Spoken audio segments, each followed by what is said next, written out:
So I made a homework for this. It's already due, right?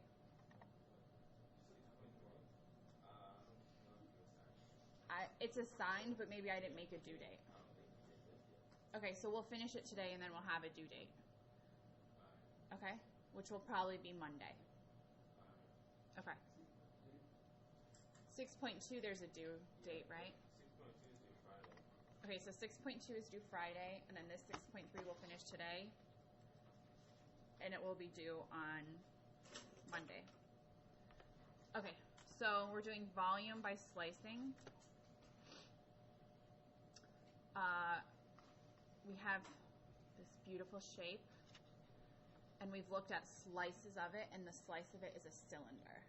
So we recalled the volume of a cylinder, and then we came up with a formula. Because the radius of this is always changing, we came up with a formula based on the volume of a cylinder.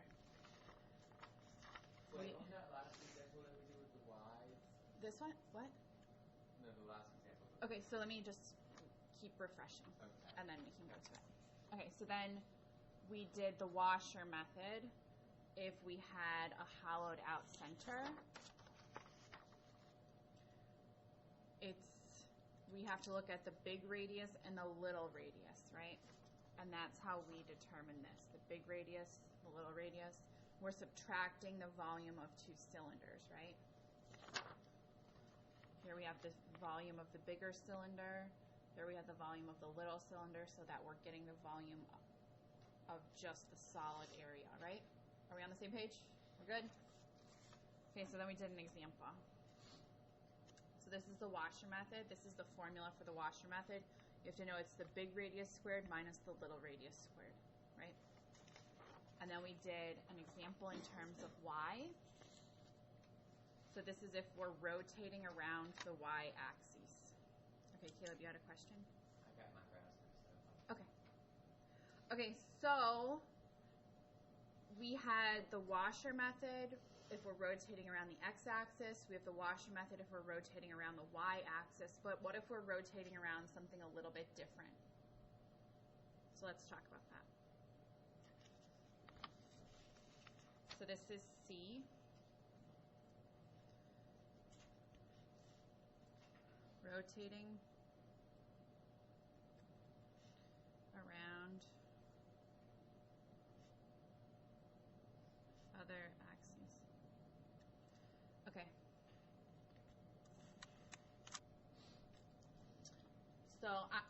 So we've derived the formula a couple times, right? So let's just do the formula, and then we'll do an example, and we'll see what we're talking about. Okay? So here I have the volume. So this is rotating around an axis parallel to the x-axis.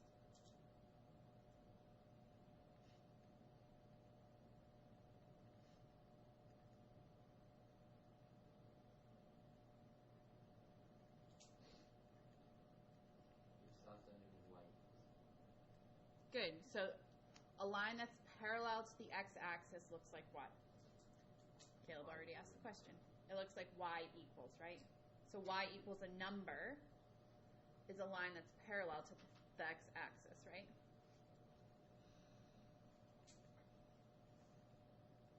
So y equals 3, y equals 2, y equals negative 15. Those are all parallel to the x-axis. So the volume equals pi times the integral from a to b of the functional radius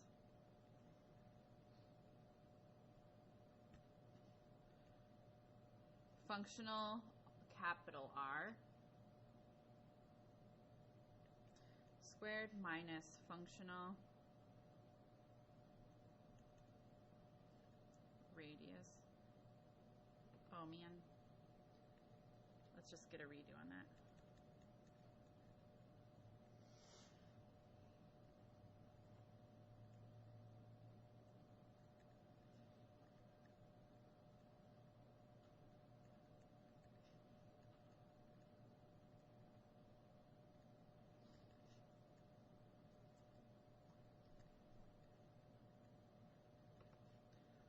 Okay.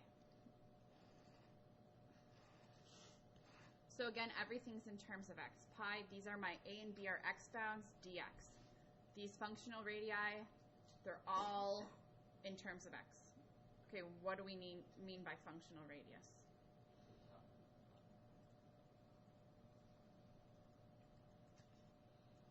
Functional radius, the capital R, is the distance between the axis of rotation and the big radius.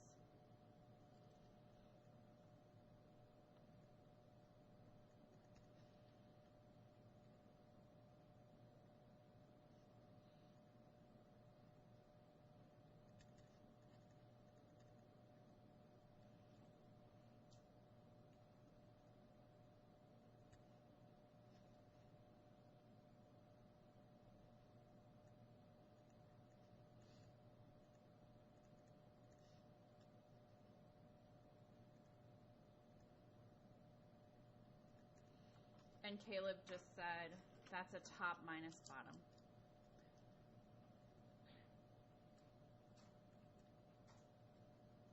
So that's for your big R, it's your top minus bottom. So your big R is always your big radius. It's always the big radius minus the little radius. But here, if it's not the same axis of rotation, you have to do top minus bottom between your big radius and your axis of rotation. Whichever's on top, it doesn't matter. Okay? Functional little r is the distance between little or inside radius and axis of rotation.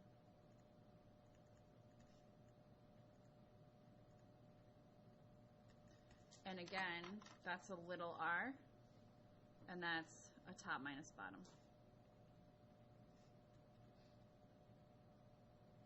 So again, with these ones, we're just going to set them up. And integrating them is something we already know how to do, right? All right, let's do an example. This is number 4, I believe. Sketch. And find the volume.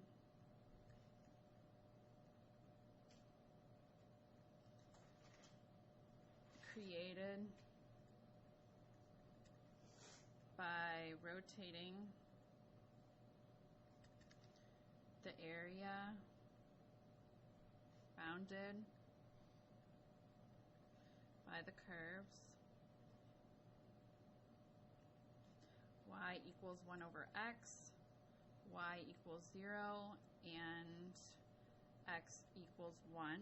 Oh, sorry, x equals 1 and x equals 3.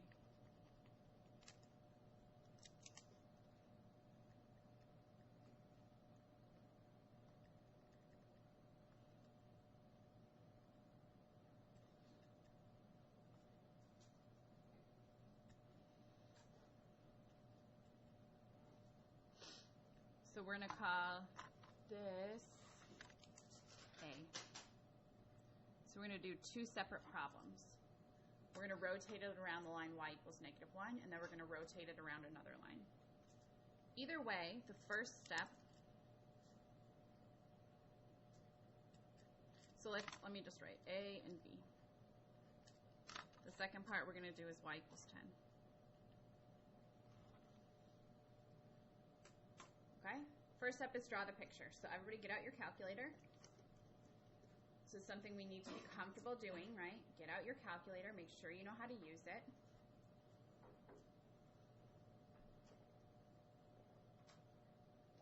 Make sure you can graph these things.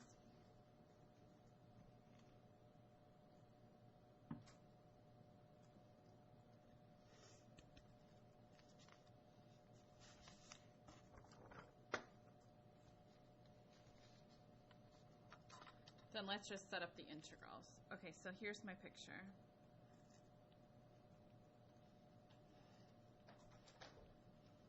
Y-axis, x-axis. What does y equals 0, what does that look like?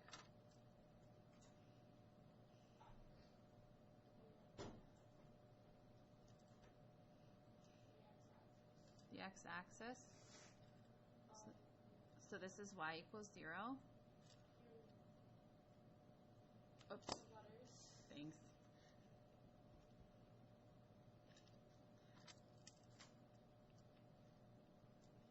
Sometimes the talking and the writing. Okay, what's the line x equals 1 look like? Horizontal. Vertical. Vertical line at x equals 1. And then x equals 3 is a vertical line. What about y equals 1 over x? Something like this, right?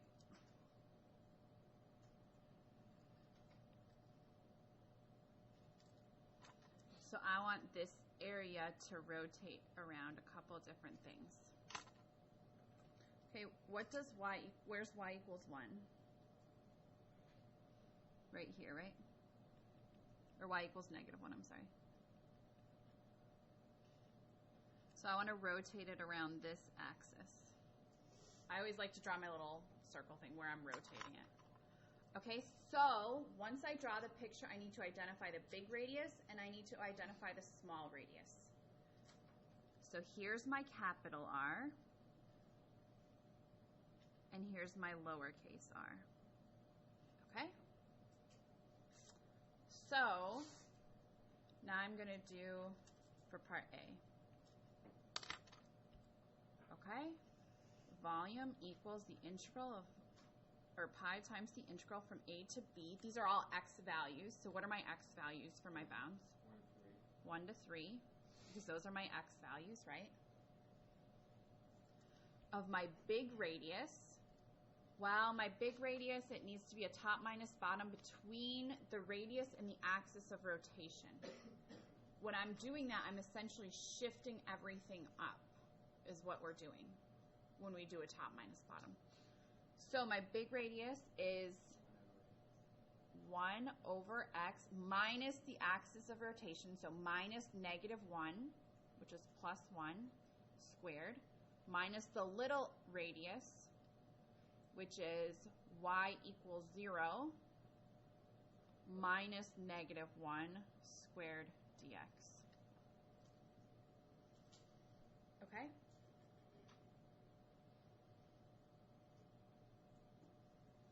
So I could put that into my calculator. Here I could do simple integration techniques, right? If you put it into your calculator, what do you get?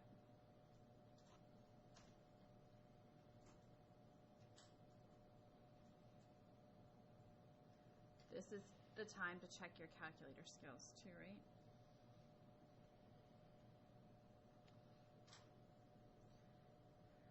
So that's what I got. Make sure you know how to use your calculator. Okay, let's do part B. Now I want to rotate this around the line y equals 10. So that's somewhere up here, right?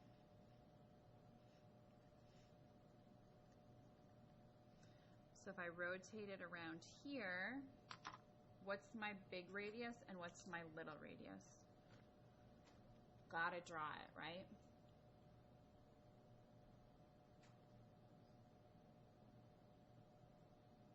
My big radius is here. And my little radius is here. Right? My big radius is the x-axis, and my little radius is 1 over x. Right? It depends on the axis of rotation.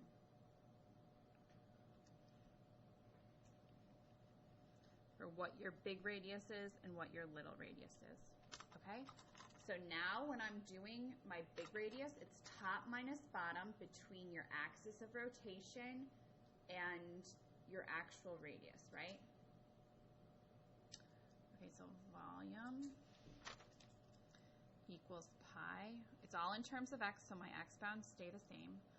And then I'm going to do a top minus bottom between the axis of rotation and the outside point of the radius. So the axis of rotation is 10 minus, this is 0, right? minus 0 squared minus between the axis of rotation and the small radius. So it's 10 minus 1 over x all squared dx. Do you see how the axis of rotation drastically changes your integral? It not only changes what your big radius is, right? But it also changes what you're subtracting when you're figuring out those radii. So this x equals 10, I could have chosen any horizontal line above my function. This, this y equals 10 is anything above the function. This y equals negative 1 is anything below the function. I could have chosen negative 3. I could have chosen y equals negative 100. It doesn't matter. Same thing with y equals 10. Anything above that. Do you just see the setup? Once we know the setup, I can FOIL this all day and do the power rule, right? What did you guys get on your calculator?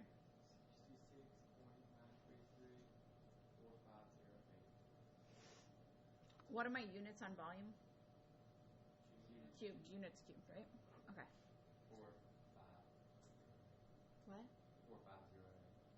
4508. 4508. Okay. So do you see how these were set up? Okay, so let's do another one in terms of y.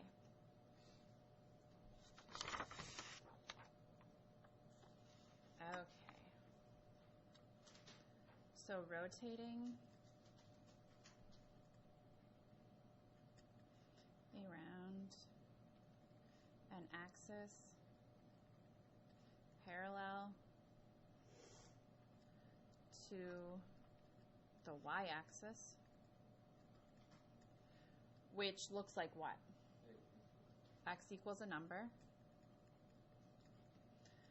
So we have the formula v equals pi times the integral from a to b of the functional radius. Can I just write capital R? Are you guys okay with that? Or you want me to write radius? Okay, I'll write minus the other functional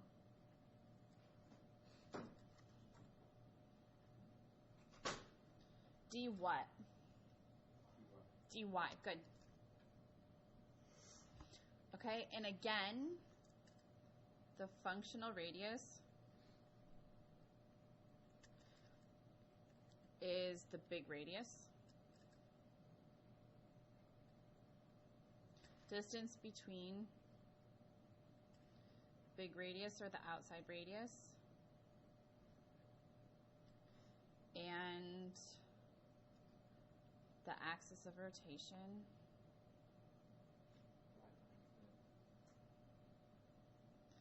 and because it's in terms of y, right? Just like when we did area, we did top minus bottom, right? For in terms of y. Or I'm sorry. When we did area, when we did it in terms of x, we did top minus bottom. When we did area in terms of y, we did right minus left.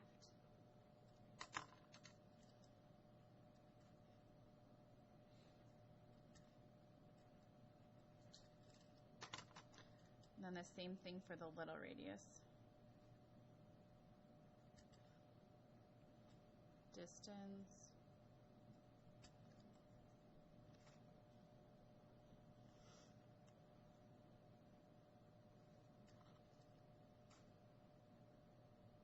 little or inside radius, right? And axis of rotation.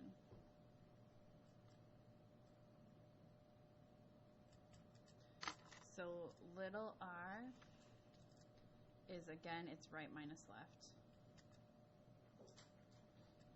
Okay, so this is in a box. So again, these are all in terms of y. I have dy, my bounds are y values, and then my functions are functions in terms of y, right? So it could be like y squared plus 2y minus 8, whatever it is. It's in terms of y. Okay, good. We're making good time. So 5, sketch and find the volume.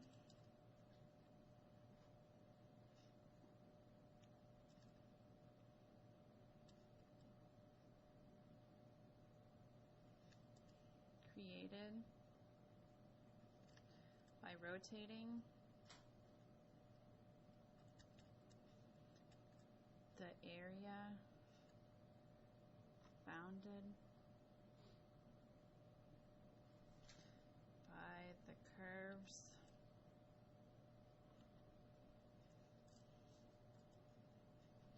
y equals x to the 2 over 3, y equals 0, and x equals 1 about the line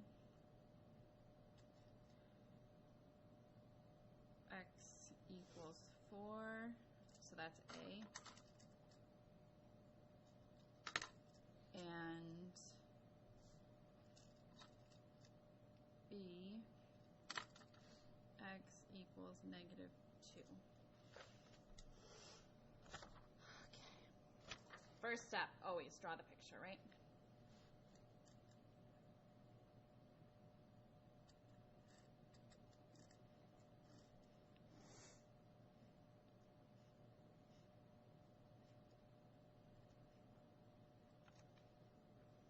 Okay. So, let me do my easy stuff. Y equals 0 is what line? The x-axis, right?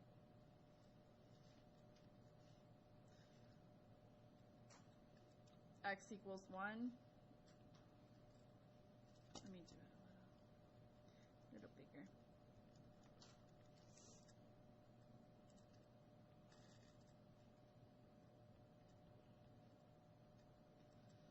And let's do the function, which is x equals, or y equals x to the 2 over 3.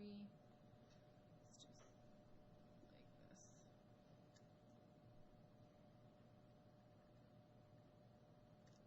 So I want this, right?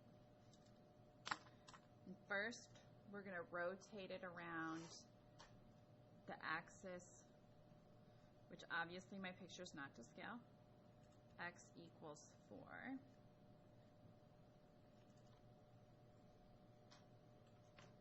Okay, so for A,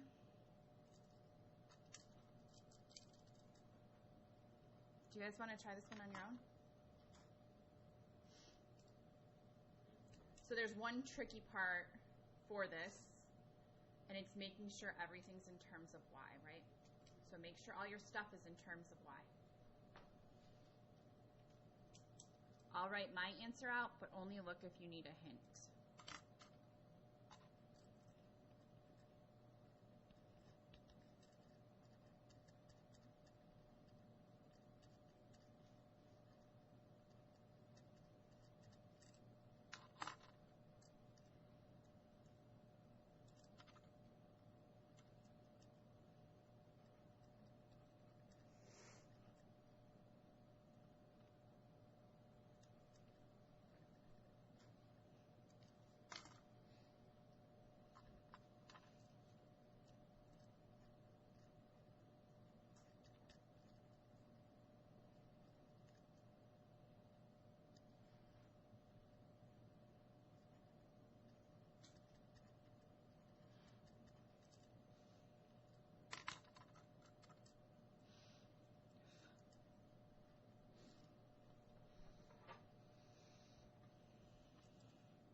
make sure you're trying yours on your own, right?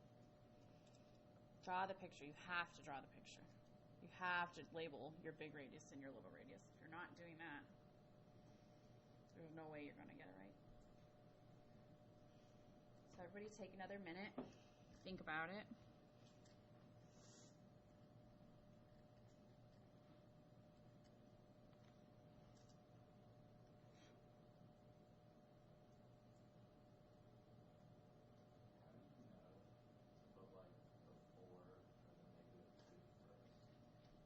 Because it's always right minus left. What's on the right side? Minus what's on the left side. We're not talking about the axis at all in that situation. It's just always right minus left. Good question. That's a lot of people's mistake. Bless you. Just like the other one, it's always a top minus bottom. And it's between your function and your axis of rotation. Whichever's right, whichever's left, doesn't matter.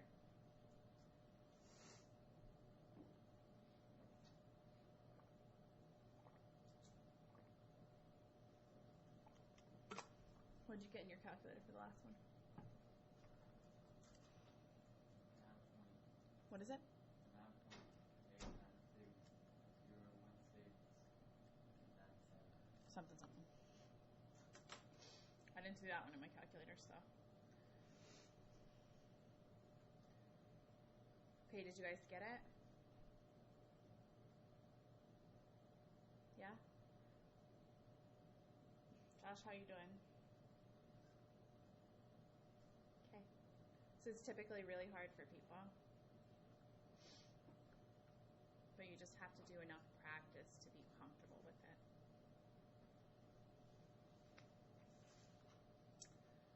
Okay, are you guys good? Are there any things that we're a little funny with? So I think the biggest question is here figuring out the functional radius, right? And it's always right minus left. So for the first one, we're looking at the green, not the blue, right? So I drew my big radius, and I do right minus left. Right is 4, minus left for the big radius is that function. I had to put it in terms of y because all of these are y values. Okay? These are my y bounds, which again, I had to figure out my y bounds. And then I'm looking at my little radius here, which is a right minus a left. So it's the axis of rotation minus this line. Now when I look at rotating it around the line x equals -2, I'm looking at this, right? So I'm doing a right minus a left. I have to figure out the big radius, which I drew, and I have to figure out the little radius. The big radius here, and then I do a right minus left for my functional radius, which is that line x equals 1, minus the axis of rotation, which is -2. So I could have written 1 plus 2 if I wanted to. I could have simplified it down, right?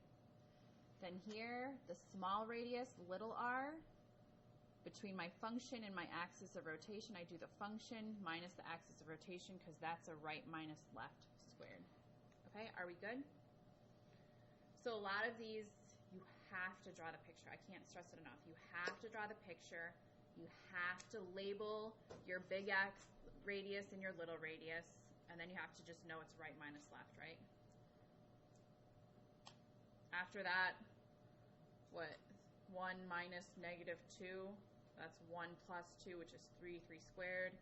Here you have this, you can FOIL this, right? You can FOIL this and do the power rule. Okay? So notice that in this section, everything we did, if we rotated around the x-axis or something parallel to the x-axis, everything was in terms of x, right? If we rotated it, do you have a question, Marie? Kind of. Okay. When I plugged in A into my calculator, I didn't get exactly 81 over 20. It's not. It's 4.0500000024. Okay. But So it's not just me. her calculator might have not showed 24, so she just did 4.05, which is 81 over 20. You're like 0.123456707 off. Okay.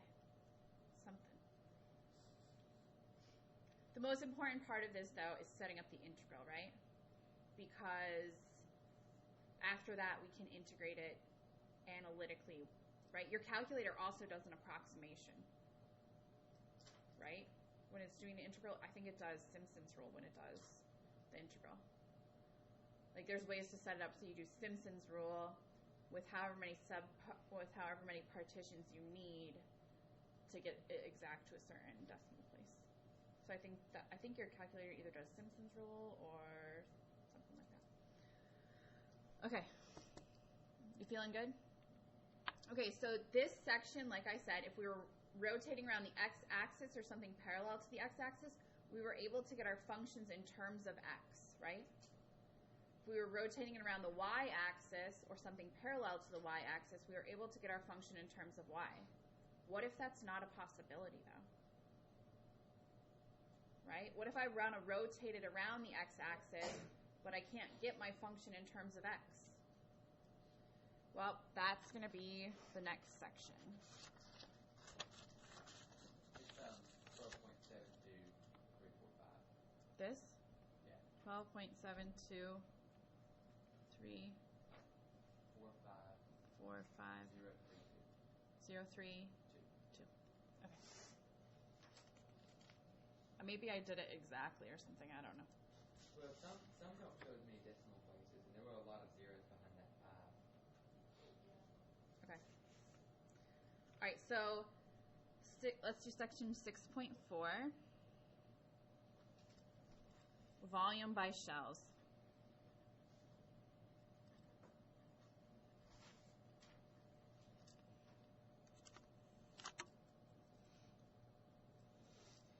Okay. So,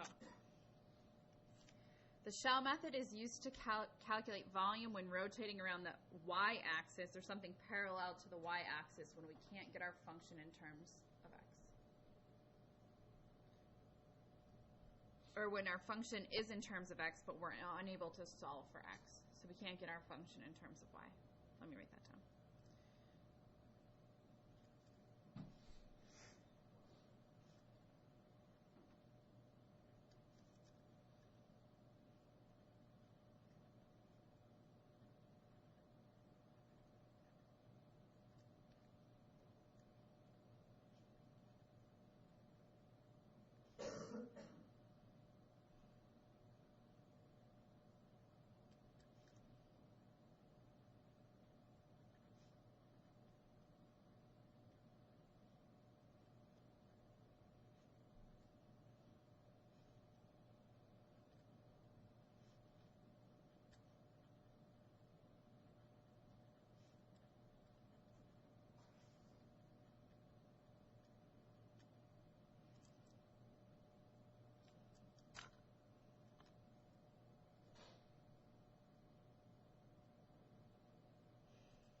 Extremely useful when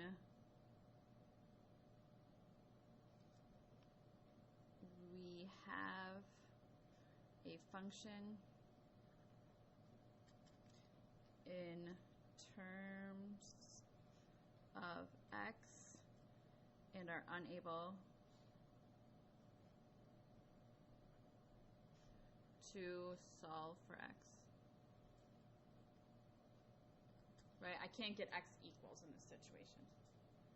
So you can use this to calculate the volume if you're rotating it around the y-axis. But it's extremely helpful when I can't get my function in terms of y, when I can't solve for x. Okay? So here is the formula. What about the other way around? What? What if they only gave you if you're rotating around the x-axis and you have it in terms of y, they give you x equals and you can't find it. So we'll do a second formula for that. Okay. Good. Okay, so here's the shell method. So volume equals 2 pi times the integral from A to B of the point radius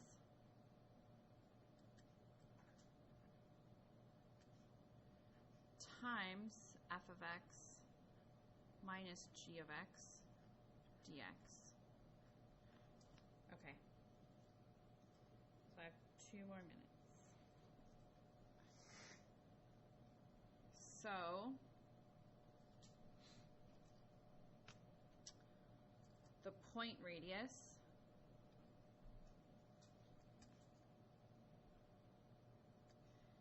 is the distance between a random point x and the region, in the region and the axis of rotation.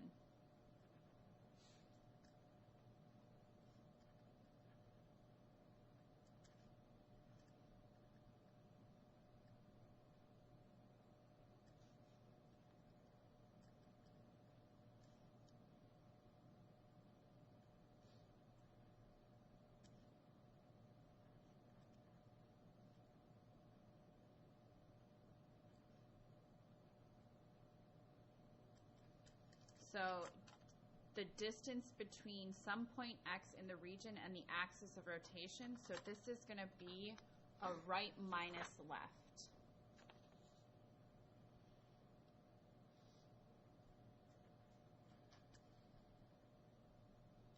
So it's some random point x in your solid and the axis of rotation. Here I have f of x minus g of x. That's going to be a top minus bottom.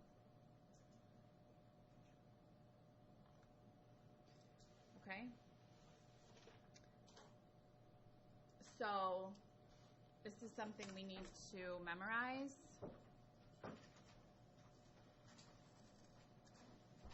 But then this is all in terms of x. Here's f of x dx. Point radius is your x minus some. Yeah. And then these are x bounds. So we'll do some examples next time. It's a random point, so you're just going to call it